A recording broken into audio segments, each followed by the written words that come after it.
आपलं स्वागत आहे. 2 दिवस बाहेर गेलेलो, पण आता मच्छी घेऊन आलो आहे. आता आज आपण बघणार आहोत तिकलं कोलमीचं तिकलं आणि बांगडाचं फ्राय. तर चला दाखवतो तुम्हाला. मित्रांनो, आता मच्छी घेऊन घरी आलो आहे. जरा आता काय काउंटरचं पण काम मी चालू केलं आहे आपलं. तर शॉपसाठी एक काउंटर बनवतात, म्हणजे स्नॅक्ससाठी वगैरे आपण जे काउंटर आपण बघतो, तर ते आमच्याकडे मी 2-3 मला गोष्टी घेऊन आलो आहे घरी. त्याचं काउंटर बनवणार आहे. तर ते काउंटर म्हणजे काउंटरला कलर करायचा आहे, ते कलर पण घेऊन आलो आहे. आणि त्याच्यानंतरला मग आईचं रेसिपी आपण बघूया. दिसत असे मित्रांनो, याला आता पॉलिश करणार. ते काउंटरचे सगळे पार्ट्स आहेत, वेगवेगळे केले. ते बघा, इथे रॉड आहे, इथे हे आहे. इथे पॉलिश करून इकडे पण थोडे बाहेर ठेवले, थोडे इथे आहेत. हे बघा, थोडे इथे ठेवले, थोडे इकडे आहेत आणि थोडेसे त्याला पॉलिश करून घेईन. पॉलिश करून झालं की मग त्याला कलर मारायचं रेड ऑक्साईड. म्हणजे कलर नाही अजून टिकून राहील. तसं ऑलरेडी एकाला मारलेला मी कलर, किंवा दिसत असेल हे बघा ग्रेमध्ये, पण ते आता थोडासा अजून डल झालं आहे. त्याला परत एकदा एक हात मारला की मग अजून जरा ते उठून चांगलं दिसेल. तर आणि नंतर आईचं हातची रेसिपीची आपण एक कोलमीचं तिकलं बघणार आहोत, तर ते तुम्हाला आपण दाखवतो.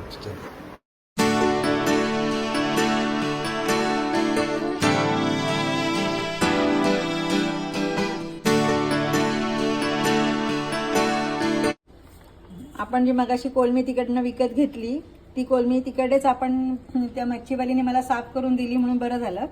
पण त्याच्यामध्ये असे केस हे असतं बघा, दोरा असतो बघा, तर तो दोरा काय ते लोक काढत नाहीत. मग मी आत्ता येऊन त्या संपूर्ण कोलमीचे सगळ्याचे दोरे आता असे साफ केले. ते बघा, त्यादिवशी तुम्हाला दाखवते. हा बघा, हा असा असतो, तो इथून असा मी काढला आणि ते साफ केली सगळी कोलमी. आता ह्याच्यामध्ये सगळी कोलमी अशी दोरे काढून ही साफ इथून काढता येतो. तर ही सगळी साफ केल्याने ह्याला मी हळद आणि मीठ आता ह्याला हे चोळून ठेवले, लावून ठेवले. आता आपल्याला या कोलमीची आंबट कसा रस्सा करायचा आहे, जो मालवणी पद्धतीचा आमचा असतो तसा. आणखीन त्याच्यात मी थोडेसे बांगडे घेतलेले आणि एक जरासा एकच तिने टाकला मला असं, हे सौंदाळा आहे हा छोटासा, तर तो टाकला. ह्याला मी मिरची पूड, मीठ आणि हळद लावून ठेवली आहे. आता हे आपल्याला फ्राय करायचे आहेत. हे तांदळाचं पीठ लावून, सुकं तांदळाचं पीठ लावायचं आणि आपल्याला तव्यावरती हे फ्राय करायचे. त्यातले सगळे नाही करणारे, थोडे करणारे, कारण का त्याच्यात 2 जण खाणारे मेंबर आहेत. तर त्यामुळे हे बघा, तर हे मी आता असं लावून ठेवलं आहे. ह्याच्यात तुम्ही लिंबू पण पिळू शकता. त्याच्यानंतर इथे कोकमाचं आगूळ जे असतं तर ते पण आपण घालू शकतो. असं म्हणजे काही आंबटपणा त्याला लावून ठेवता येतो. तर आता हे आपल्याला फ्रायसाठी आहे आणि ह्याची आपल्याला आंबट अशी चटणी किंवा आम्ही इथे म्हणजे ग्रेव्ही जी आपण म्हणजे रस्सा होणार, तर तो बनवायचा आहे. आता हे तुम्ही दोन्ही बाजूला ठेवून देते. ह्याच्यात जर तर आपल्याला बटाटा वाटला तरी बटाटा घालू शकतो, पण आता मी घालणार नाही, कारण का आपल्या माणसं खाणारी कमी आहेत आणि त्या मनाने कोलमी बऱ्यापैकी आहे, त्याच्यामुळे ही आपल्याला पुरणार आहेत. काही वेळेस कसं असतं, काही जणांना नुसतं कोलमी आवडत नाही म्हणून सुद्धा बटाटा घालतात, किंवा मग पुरवठ्याला येण्यासाठी याच्यात एखादा बटाटा वगैरे घातला आणि तिने केलं तर जरा ती वाढते, आपली रस्सा आपला वाढतो. हे बघा, दिसतो अजून एक त्याचा केस निघाला बघा, म्हणजे हे दोरा निघाला. हा आपल्या पोटात जायला नाही पाहिजे, त्याने आपल्याला त्रास होऊ शकतो पोटाला. म्हणून ते पूर्णपणे ते बघून साफ करून घेणं गरजेचं आहे, कारण का आपल्याला ते काढायला लागतं सगळं. आता ते सगळं काढून आपण ही छान बनवलेली आहे.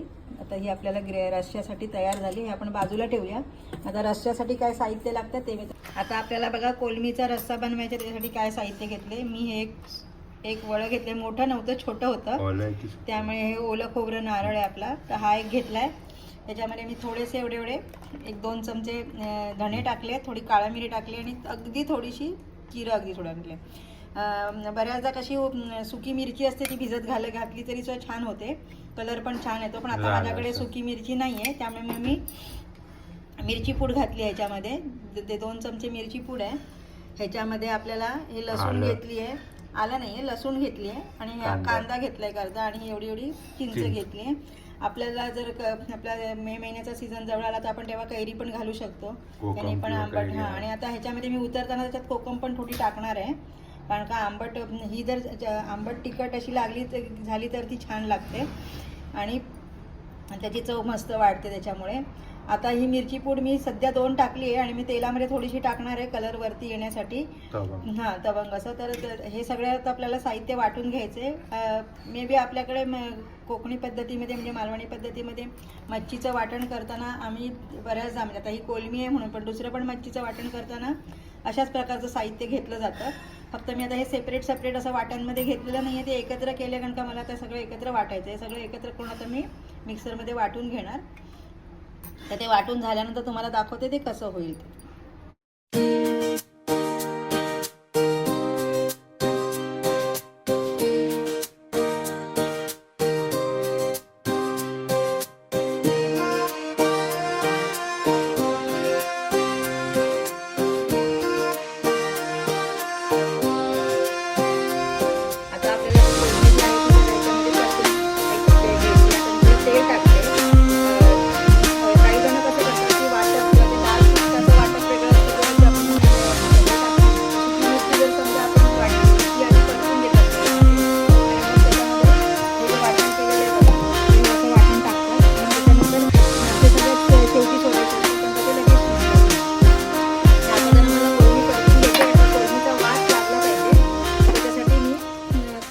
इथे कांदा घेतलाय तो मी ह्याच्यात टाकते.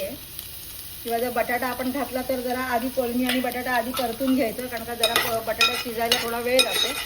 मासे जे असतात ते पटकन शिजतात, त्यामुळे मग ते रश्श्यामध्ये शेवटी सोडायचे असतात. एक उकळी आल्यानंतर सोडायचे आणि मग अजून एक उकळी येऊन द्यायची आणि गॅस बंद करायचा असतो. पण आता हे कसं आहे की मी कोलमी जर अशी ह्या कांद्यावरती परतून घेते, कारण का कोलमीचा वास चांगला त्या चटणीला लागला पाहिजे आपल्या, म्हणून.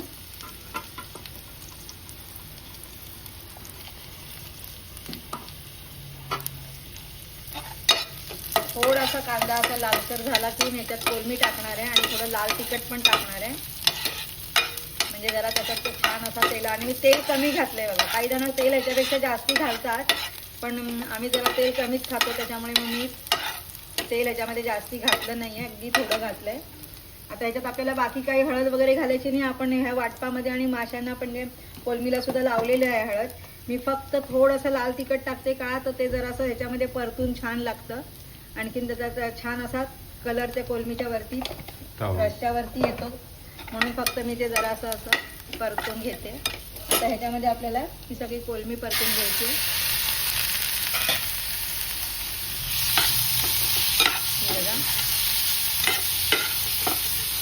जरा वास छान येतो त्याचा. आणि आता ही रसाच्या असं मी वाटप टाकणार आहे, कारण का आपले वाटण जेव्हा ते आपलं हे होणार आहे काय ते वाटणाबरोबरच ही कोलमी सुद्धा आपली शिजून येणार आहे, कारण का कोलमीला शिजायला अजिबात वेळ लागत नाही. आणि त्याच्यात ही आपली कोलमी जरा बारीक लहान आहेत, लहान साईजची.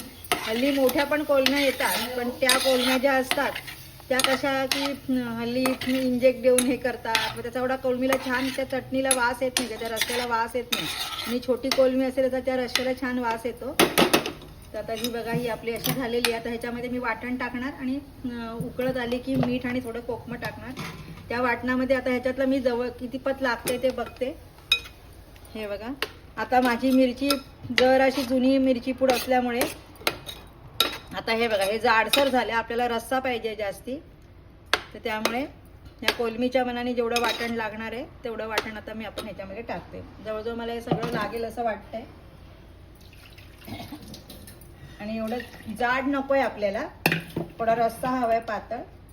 तर कारण का आपल्याला चपाती बरोबर पण खायचं आहे आणि भातावरती पण हीच ग्रेव्ही घ्यायची आहे, त्यामुळे जाड घेऊन चालणार नाही.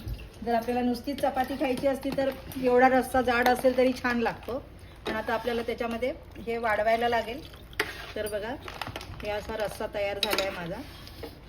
आता ह्याला एक उकळी येऊन देऊन देत. शिजलं हे की ह्याच्यामध्ये आपल्याला मीठ, म्हणजे शिजत आली एक उकळी येऊन गेली की मीठ टाकायचं आणि कोकमं टाकायचे थोडीशी. आपण चिंच टाकलीच आहे आंबटपणाला, पण त्यातून थोडी कोकमं टाकली की त्याची चव अजून वेगळी आणि छान वाटते. तर आता ह्याला उकळी येण्यासाठी आपण ठेवूया.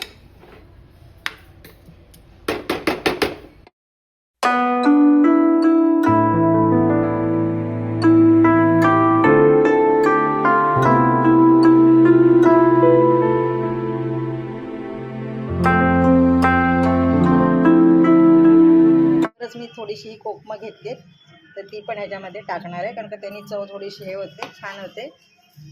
तर वाफ धरते बघा ह्याच्यावरती, माझ्या कॅमेऱ्यावरती तुम्हाला दाखवते. हा रस्सा असा आपला तयार झाला. आता त्याला अजून एक उकळी येऊन द्यायची की आपला कोलमीचा रस्सा खाण्यासाठी तयार झाला. हा बघा. हे झाल्यानंतर आपल्याला आता हे बांगडे फ्राय करायचे, तर ते मी तुम्हाला नंतर दाखवते. आता आपल्याला फ्राय करायचं आहे बघा. त्याच्यासाठी मी हे तांदळाचं पीठ घेतलं आहे, त्याच्यामध्ये थोडंसं लाल तिखट टाकलं आहे आणि थोडंसं किंचित मीठ, कारण ह्याच्यात मीठ टाकलेलंच आहे. आणि इथे बघा तवा ठेवला आहे, तव्यावरती थोडंसं तेल टाकलं आहे. आता आपल्याला हे जो बांगडा आहे तो ह्याच्यामध्ये असा पूर्णपणे असा घोळवून घ्यायचा आहे आणि तो आपल्याला ह्याच्यामध्ये असा सोडायचा आहे. आणि मी एक सौंदाळा आहे तर तो पण घेणार आहे. तो पण एकच होता त्याच्यामध्ये, मी दिला होता, जो आईला आवडतो म्हणून मग मी तो घेऊन आली. तर तो पण एक मी फ्राय करणार आहे. आता मी बाकीचे फ्राय नाही करणार आहे, कारण का त्याला एकच हवा आहे चिन्मयला. आणि मग आपण नंतर ते आपल्याला रात्री जसे पाहिजे तसे फ्राय करून ठेवू शकतो. वाटल्यास ह्याच्यामध्ये मी असं घोळवून असं ते पिठामध्ये घोळवून आपण ठेवले तरी चालतात, तरी छान होतात असे. हे बघा. आणि मग आता हा फ्राय करायला घेतला आहे. हे आपलं आता फ्राय होतं आहे बघा. आणि गॅस एकदम मोठा पण नाही ठेवला आणि एकदम छोटा पण नाही ठेवला, असा मीडियम गॅस ठेवायचा आणि फ्राय करून घ्यायचे. एका बाजूने असं परतून झालं छान की हा बघा दुसऱ्या बाजूने परतायचा आणि गॅस मीडियमच ठेवायचा, कारण का नाही तर ते करपून जाईल, आतनं मासा तसाच राहील आणि लवकर भाजून होतं ते. बघा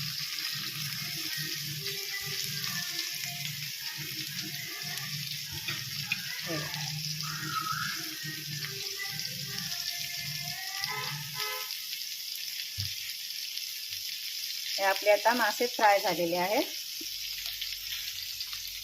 आणि मग आपण खाण्यासाठी रेडी. टिश्यू पेपर घेऊन आपण ते काढून घ्यायचे, म्हणजे सगळं तेल त्याला टिश्यू पेपरला राहतं आणि आपल्याला सुका मासा छान मिळतो खायला. हे बघा आपलं मच्छीचं बांगडा फ्राय, कोलमीचा रस्सा, कढी, भात, चपाती, भाकरी हवी तर आपण भाकरी पण ठेवू शकतो. आणि एक सौंदाळा आहे, त्याचं ताट आपलं रेडी झालेलं आहे. तर चला जेवायला या सगळेजण पटापट. मित्रांनो, आपलं कलरचं काम झालं आहे काउंटरचं. आणि काल एक कार्यक्रम रंगलेला इथे, तो पण मी तुम्हाला दाखवतो. मग ब्लॉगमध्ये तुम्ही बघू शकतात इथे काय कार्यक्रम रंगला आहे रात्री असा हॉटेल विश्रांतीकडे. आणि आईच्या हातची कोलमीची रेसिपी आणि कार्यक्रम आणि काउंटर असं आपलं 3 झालं आहे. तर तुम्ही ब्लॉग आउट येईल जातं. तर चल दाखवतो. मित्रांनो, तुम्हाला दिसत असेल वाटी सनसेट होतं आहे मस्त वेगळी. इकडे बघा सनसेट होतं आहे, तर तुम्ही दिसत असेल तुम्हाला. चला दाखवतो.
हा व्लॉग तुम्हाला कसा वाटला असेल तर लाईक करा, शेअर करा, सबस्क्राईब करा.